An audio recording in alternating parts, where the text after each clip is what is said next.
Hello guys, welcome to my vlog.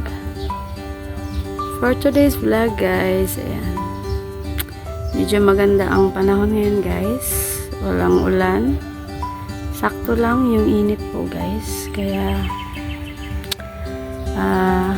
puntahan ko yung ano guys, may nangisda kasi guys, kaya lalapitan ko. Tignan natin kung may mga ano sila ng mga isda guys. So ito po guys yung harapan po sa bahay ko guys. Ito po yung lugar po namin guys. So nasa tabing dagat lang ako guys. Ayan. So okay na okay po yung lugar namin guys pag walang amihan. Pero pag ano na yung dagat guys, naku po, ang hirap po dito pag amihan na. Kasi mag-overflow po yung dagat sa seawall po guys. So lapitan natin guys yung nangisda po. Medyo malayo-layo sila guys, gawa ng yung dagat. Hindi na masyadong malalim. Nandun kasi sa unahan yung isda.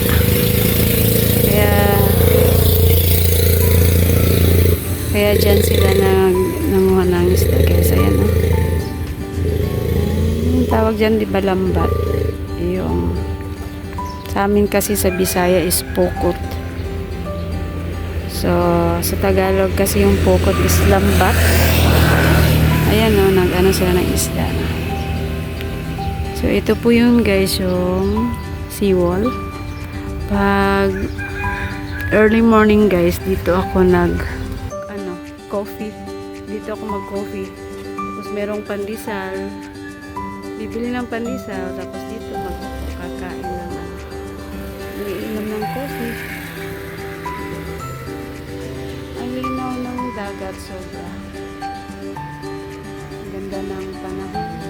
So ayan sila guys. Parang kanina pa yan sila guys ng mga isda. Siguro may mga isda talaga siguro dyan. Lang masyadong malapit guys eh. Medyo malayo. So yun lang guys. Thank you for watching my vlog guys. Maraming salamat din sa walang sawang pag-support niyo po sa mga vlog ko.